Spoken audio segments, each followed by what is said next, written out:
Hello दोस्तों, स्वागत है एक और नई वीडियो में। आज हम बात करेंगे कि ट्रेड में स्टॉप लॉस कितना लगाना चाहिए। कई सारे लोग मुझे कमेंट करके पूछते रहते हैं कि स्टॉप लॉस एग्जैक्टली कितना रखना चाहिए। तो मेरे हिसाब से ये जो क्वेश्चन है इसको थोड़ा सा मॉडिफाई करना होगा, क्योंकि डायरेक्टली अगर आप स्टॉप लॉस चाहे आप 100 पॉइंट का लगा लो, चाहे आप 200 पॉइंट का लगा लो, चाहे 40 पॉइंट का लगा लो, चाहे 20 पॉइंट का लगा लो, अगर आपका डायरेक्शन से सही नहीं है तो वो आपका स्टॉप लॉस हिट कर देगा। तो ये क्वेश्चंस पूछने के बजाय कि स्टॉप लॉस कितना रखना चाहिए, आपको थोड़ा सा इसमें मॉडिफिकेशंस करके मैं आपको बताता हूँ कि इसके पीछे का रीज़न क्या होना चाहिए और आपको किस तरह से सोचना चाहिए। तो स्टॉप लॉस कितना लगाना चाहिए ये तो मैटर करता है, और ये मैटर करना भी चाहिए क्योंकि स्टॉप लॉस लगाना ज़रूरी है। तो स्टॉप लॉस लगाने से पहले आपको किस चीज़ पे ध्यान देना होगा पता है? परफेक्ट एंट्री, और साथ ही साथ डायरेक्शंस को आपका पता होना चाहिए। अगर आपको डायरेक्शंस क्लियर है, मान लीजिए मुझे ये डायरेक्शंस है कि मैं यहाँ पे कॉल साइड के लिए बाय करूँगा, कॉल बाय करूँगा, तो एक तो मेरे पास डायरेक्शंस क्लियर है, साथ ही साथ मैं इंतज़ार करूँगा परफेक्ट एंट्री का। अगर मुझे इस एरिया में मिलेगा तो ही मैं एंट्री करूँगा, अदरवाइज छोड़ दूँगा। अगर मार्केट इस तरह से आया और यहाँ से डायरेक्टली ब्रेकआउट कर दिया तो क्या मैं एंट्री करूँगा? नहीं करूँगा, क्योंकि मैंने जिस तरह से प्लान बनाया था, डायरेक्शंस पहले मैंने बनाया था ऊपर साइड, ऊपर तो गया है, लेकिन मैं उसके बाद देखूँगा क्या मुझे परफेक्ट एंट्री के लिए मार्केट उस तरह से बिहेव कर रहा है या फिर नहीं। अगर यहाँ से डायरेक्टली चला जाएगा छोड़ दूँगा, इस तरह से मार्केट पुल बैक दिया तो मैं पुल बैक पे एंट्री करना पसंद करूँगा।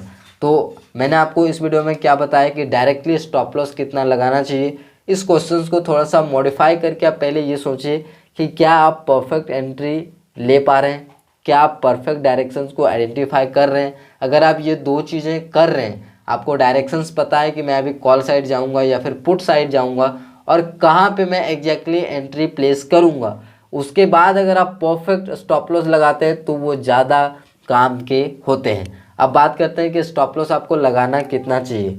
तो निफ्टी में मैं बात करूं तो निफ्टी में 12 से 15 पॉइंट एसएल इनफ होता है प्रीमियम के चार्ट पे। ये तो 12 से 15 पॉइंट काफ़ी ज़्यादा होता है, तो 12 से 15 पॉइंट आप एसएल रख सकते हैं प्रीमियम के चार्ट पे। मैं इसमें स्पॉट चार्ट की बात नहीं कर रहा हूँ, प्रीमियम चार्ट पे बात कर रहा हूँ। जैसे कि 19,100 पे यहाँ पे चल रहा है, तो 19,100 का अगर आप कॉल ऑप्शन बाय कर रहे हैं तो उस चार्ट पे आपको 12 रुपये का एसएल लगाना है, जो कि आप जानते हैं, इसके ऊपर वीडियो भी बना चुका हूँ। और बैंक निफ्टी में आपको रखना है 25 से लेके 35 पॉइंट का एसएल, इसके बीच में रखना है। और डिपेंड करता है कि मार्केट का बिहेवियर किस हिसाब से और किस जगह पे आप एंट्री ले रहे हैं, तो उसके हिसाब से 25 पॉइंट में भी काम चल जाएगा। 25 से 30-35 पॉइंट तक का एसएल लगा सकते हैं अगर आपको डायरेक्शंस पता है और कहाँ पे आप परफेक्ट एंट्री लेने वाले हो वो चीज़ आपको पता है तो। और इस चीज़ को आप कैसे टेस्ट कर सकते हैं? इस चीज़ को तो पहले आप पेपर ट्रेडिंग में टेस्ट कर सकते हैं, या फिर अगर आपके पास रियल मनी है तो रियल मनी में भी आप टेस्ट कर सकते हैं। लेकिन जैसा कि मैंने आपको बताया कि अगर आपका डायरेक्शन सही नहीं है, मान लीजिए कि मैंने यहाँ पर डायरेक्शंस बताया कि मैं यहाँ पे इधर पुट बाय करूँगा, ठीक है, यहाँ पे मार्केट आया, इस तरह से हुआ, इस बिहेवियर को देख के मुझे ये पता चल गया कि यहाँ पे मैं जो पोजीशंस बनाऊँगा वो मैं पुट की पोजीशंस बनाऊंगा, पुट को मैं बाय करूंगा, ठीक है। अब मैं ये ढूंढूंगा कि परफेक्ट एंट्री में कहाँ पे लूँगा।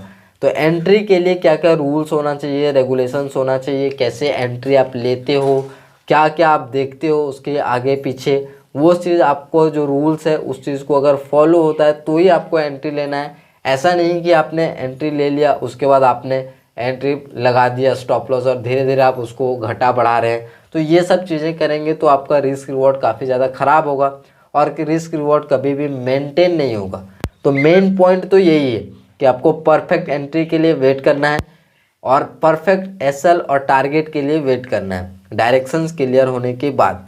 तो सबसे पहले तो आपको प्लान बनाना है, प्लान के अकॉर्डिंग अगर आपको एंट्री मिलता है तो ही एंट्री लेना है। अगर एंट्री नहीं मिलता है, मान लीजिए यहाँ पे मैंने पुट की प्लान बनाया और मार्केट क्या हुआ कि यहीं से गिर गया, मैंने यहाँ पे बनाया, तो यहाँ पे मैं बिहेवियर देखूंगा, अगर मुझे सही एंट्री मिलता है तो ही लूँगा, अदरवाइज मैं इसको छोड़ दूँगा। कोई भी जल्दीबाजी में आपको एंट्री प्लेस नहीं करना है। एक ट्रेड छूट जाएगा तो कोई भी प्रॉब्लम नहीं होगा, इस चीज़ को आपको मानना है, क्योंकि आगे आपको लाखों ट्रेड मिलने वाला है, तो उनमें से आप अच्छे ट्रेड के लिए हमेशा वेट करना पड़ेगा पेशेंसली, डायरेक्शंस के लिए वेट करना पड़ेगा, बिहेवियर के लिए आपको वेट करना पड़ेगा। तो सही स्टॉप लॉस के लिए मैंने आपको बता दिया कि निफ्टी में अगर आप ट्रेड करते हैं तो 12 से 15 पॉइंट आप प्रीमियम के चार्ट पे लगा सकते हो, ये इनफ होता है।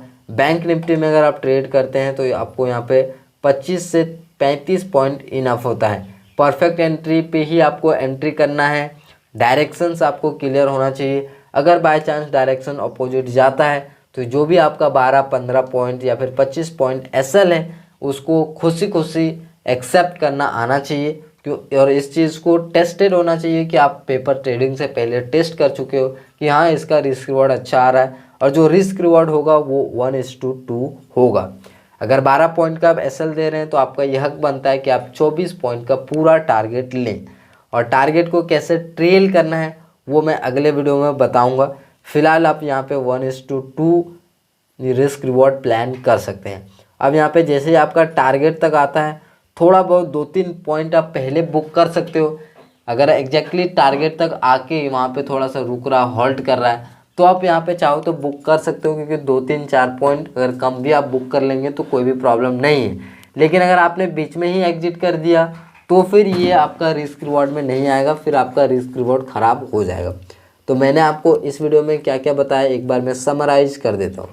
तो इम्पॉर्टेंट जो लोग पूछते हैं कि स्टॉप लॉस कितना लगाएं, तो स्टॉप लॉस लगाने के लिए आपका डायरेक्शंस और परफेक्ट एंट्री प्लान करना होगा पहले, तब जाके आपका परफेक्ट जो एसएल है वो सही से आप एसएल पे काम कर पाओगे। अदरवाइज़ आप सोचोगे कि मैं यहाँ पे 50 पॉइंट लगा लूँ, 20 पॉइंट लगा लेता हूँ, इस स्विंग के नीचे लगा लेता हूँ, तो आप कहीं पे भी एसएल लगाओ। फॉर एग्जांपल मैं यहाँ पे अगर कॉल साइड के लिए एंट्री लेना चाहता हूँ, ठीक है, अगर इसके ऊपर मैं यहाँ पे कॉल साइड एंट्री लेना चाहता हूँ तो अब मुझे बताइए कि इस तरह से मैं लगाऊंगा। सिंपल मैं आपको लगा के दिखाता हूँ। तो ये रहा, अगर मैं इस तरह से लगाऊंगा तो यहाँ पे मैं कितना भी बड़ा स्टॉप लॉस लगा लूँ मार्केट उसको हिट कर देगा। सिंपल सा बात है। क्यों?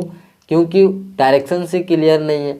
मैं यहाँ पे 10 पॉइंट का लगाऊंगा तो तुरंत हिट कर देगा, 12 पॉइंट का लगाऊंगा तुरंत हिट कर देगा। तो प्रीमियम के चार्ट पे आपको स्टॉप लॉस लगाना है। एक तो सबसे पहली चीज़ तो ये है कि आपको जो भी स्टॉप लॉस लगाना है वो प्रीमियम के चार्ट पे जाके लगाना है, यहाँ पे नहीं लगाना है। क्यों यहाँ पे नहीं लगाना है पता है? क्योंकि यहाँ पे किस तरह का कब मूव आ जाएगा इसकी कोई भी गारंटी नहीं है। तो सिंपल आपको ट्रेड लेने के बाद, परफेक्ट एंट्री करने के बाद चार्ट पे वहीं पे आपको एंट्री स्टॉप लॉस लगाने का ऑप्शन मिल जाता है। सिंपल स्टॉप लॉस प्लेस कर दीजिए, टारगेट के लिए वेट करिए। टारगेट अगर मिलता है ट्रेल करके आप बुक करना सीखिए, बीच में कभी भी एग्जिट मत कीजिए।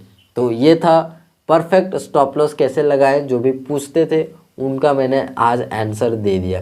तो परफेक्ट अगर आपको एसएल लगाना है, स्टॉप लॉस लगाना है, तो पहले आपको डायरेक्शंस प्लान करना होगा, फिर परफेक्ट एंट्री के लिए आपको वेट करना होगा पेशेंसली। अगर आप वेट ही नहीं करते हो परफेक्ट एंट्री के लिए तो आपका एसएल कभी भी काम नहीं करेगा। कभी आप 20 पॉइंट लगाएंगे, कभी 50 पॉइंट लगाएंगे, कभी कितना भी पॉइंट लगा लेंगे, मार्केट उसको हिट कर देगा। सिंपल सा ये थ्योरी है।